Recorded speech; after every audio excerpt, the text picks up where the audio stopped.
My name is Harendra Singh और मैं एक फायर सुपरवाइज़र हूँ। ये हमारी फायर टीम है, ये हमारे फायर ऑफिसर बैठे हुए हैं, ठीक है। तो सबसे पहले हम बात करते हैं, वहाँ एब्सेंट है ये नहीं है तो वहाँ पर आग नहीं लगेगी। जैसे हम यहाँ की बात करें तो अभी इस सराउंडिंग में क्या क्या अवेलेबल है?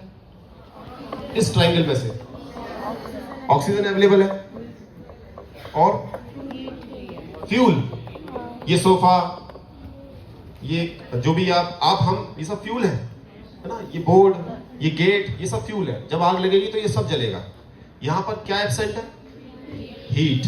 अभी जो टेम्परेचर 20-25 डिग्री सेल्सियस है, अगर इसको हम थोड़ा बढ़ा दें, कितना बढ़ा दें कि टेम्परेचर आग लगने लगेगी? 60, 65, 70, 100 डिग्री सेल्सियस कर देंगे तो चीजें अपने आप हीटअप होंगी और आग जलने लगेगी, ठीक है। तो आपको क्या करना है, इस ट्रायंगल को ब्रेक करना है। कहीं पर भी अगर आग लग रही है, मान लीजिए इस गेट में आग लग रही है, ठीक है, इस गेट में अगर आग लग रही है तो ऑक्सीजन, फ्यूल और हीट, इस पे आप क्या करेंगे? पानी डाल देंगे। तो पानी से क्या रिमूव हो जाएगा? हीट। वो ठंडी हो जाएगी लकड़ी। जो लकड़ी ठंडी होती है उसमें आग नहीं लगती है, ठीक है। तो आपको बेसिकली क्या करना है? इस ट्रायंगल को ब्रेक करना है। जो फायर है वो एक केमिकल रिएक्शन है इन तीनों का। क्लियर है? इसके बाद एक इंपॉर्टेंट चीज आती है, क्लास ऑफ फायर। जो फायर है वो अलग अलग क्लासेस में बटी हुई है। Class A, class B, class C, class D, class E और क्लास एफ। सबसे इंपॉर्टेंट चीज ये है कि जब कभी आग लग जाती है तो पहले आपको पता होना चाहिए कि वो कौन सी क्लास ऑफ फायर है। उसी क्लास ऑफ फायर के हिसाब से कौन सा फायर एक्सटिंग्विशर इस्तेमाल करना है, ये चीज आपको हमेशा ये याद रहना चाहिए। अभी मैं आपको ट्रेनिंग दूंगा, आप सुनेंगे, आपको याद हो जाएगा, लेकिन आज से 6 महीने 1 साल के बाद आप भूल जाएंगे, है ना। तो इसको कैसे याद रखेंगे मैं आपको बताता हूं। स्टेट ऑफ मैटर पढ़ा होगा आपने, स्टेट ऑफ मैटर। तो क्या क्या होता है उसमें? Solid, liquid, gas. Solid, liquid, gas. A, B, C. A for solid, B for liquid, C for gas. Clear है? तो क्लास ए की बात करेंगे तो सॉलिड फायर, लकड़ी, कपड़ा, पेपर, प्लास्टिक, ठीक है, जो भी ठोस चीजें हैं, जब उसमें कभी आग लगेगी तो वो उसको हम किस में कंसीडर करेंगे? क्लास ए ऑफ फायर, ठीक है। फिर हम बात करेंगे class B. B for liquid, diesel, petrol, kerosene, ऐसा कोई भी लिक्विड है जो कि फ्लेमेबल है तो वो किस में आएगा? क्लास बी में। क्लियर है? क्लास ए हो गया सॉलिड फायर, क्लास बी हो गया liquid fire. Class C gas, gaseous fire, CNG, LPG, जो हमारे घरों में जो सिलेंडर है, खाना बनाते हैं, तो वो किस में आएगा? हमारा क्लास सी में। तो एबीसी आपका क्लियर है? Class A solid fire, class B liquid fire, class C gaseous fire, ठीक है। ये तीनों इंपॉर्टेंट है। ये जो डी है तो ये सोडियम, पोटेशियम, लिथियम, ये सॉलिड जो मेटल की जो फायर होती है ना, तो ये उतना इंपॉर्टेंट नहीं है क्योंकि ये ज्यादातर हमको देखने को नहीं मिलता है। लेकिन जो क्लास ई और क्लास एफ है ये बहुत इंपॉर्टेंट है। ए, बी, सी और एफ और ई, ये सबसे ज्यादा इंपॉर्टेंट है। अब E for electricity, E for electricity, तो क्लास ई की बात करेंगे तो वो क्या होगा? Electrically originated fires. कहीं पर भी शॉर्ट सर्किट होता है, किसी मशीन में आग लग जाती है, ये स्विच बोर्ड से इसमें स्पार्किंग होती है, तो वो किस में आएगी? क्लास ई में। क्लियर है? क्लास ए क्लियर है solid fire, class B clear है liquid fire, class C gaseous fire, class E electrically originated fires, और लास्ट जो है क्लास एफ। एफ और के दोनों सेम है, के फॉर किचन। तो क्लास एफ और क्लास के किचन फायर में आएगा। किचन के अंदर कुछ भी है, गैस से आग लग रही हो, खाने के तेल से आग लग रही हो, शॉर्ट सर्किट हो, कुछ भी हो, वो हमारा किचन फायर में आएगा। अगर इस गेट के पीछे किचन है, ठीक है, इस गेट के पीछे अगर किचन है और उसमें आग लग जाए तो वो किचन फायर में आएगा। ऐसा नहीं कि उसमें सॉलिड है और लिक्विड है और डीजल, ऐसा कुछ नहीं।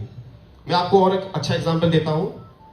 जैसे किसी रेस्टोरेंट की बात करते हैं, कोई रेस्टोरेंट है ना, तो रेस्टोरेंट में जो बर्नर है बड़े बड़े होते हैं, काफी बड़े बर्नर होते हैं। घरों में तो छोटा बर्नर होता है, लेकिन रेस्टोरेंट में क्या होता है, बड़ा बर्नर होता है।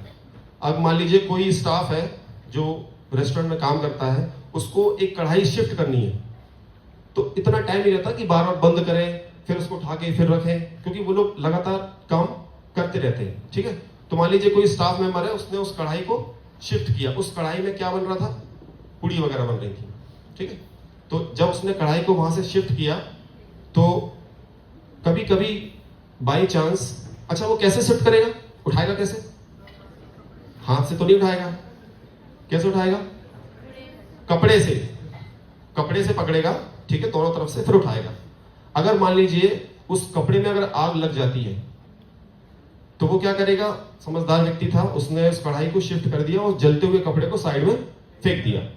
अब वो कौन सा फायर एक्सटिंग्विशर इस्तेमाल करेगा उस पे, जो कि सॉलिड के लिए इस्तेमाल करना था, पानी वाला वाटर इस्तेमाल करते हैं वहां पर। लेकिन अगर हम वहां पर वाटर इस्तेमाल करेंगे तो क्या नुकसान हो सकता है, बताइए, कोई हाथ ऊंचा करके बता सकता है, किसी को नहीं पता।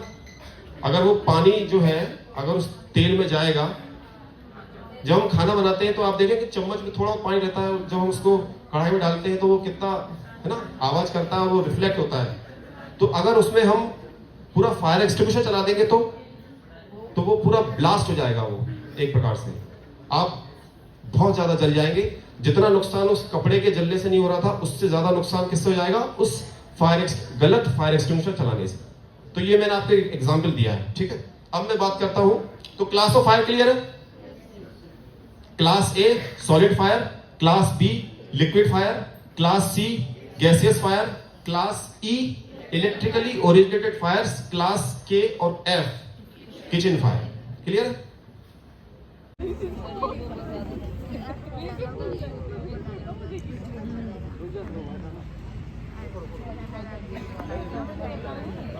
हम इसमें पेट्रोल डालेंगे, उसको कागज को अंदर नहीं, अभी नहीं। देखिए, तो ये हमारी कौन सी फायर है, लिक्विड फायर।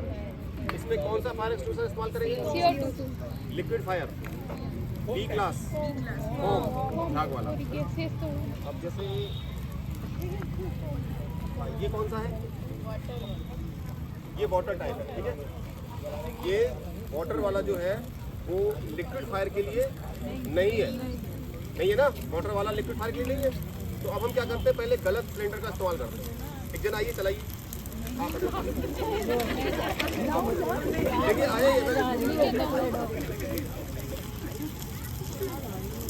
हट जाइए,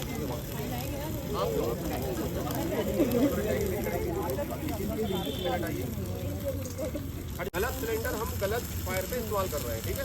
चलाइए,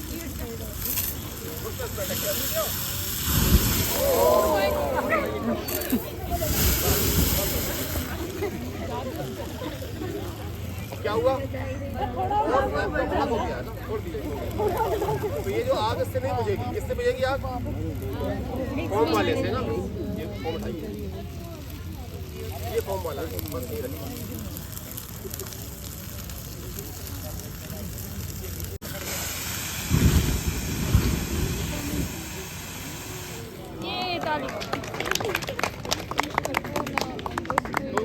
जो सिलेंडर जिसके लिए बना है वही इस्तेमाल करिए, अन्यथा क्या होगा कि आग नहीं बुझेगी।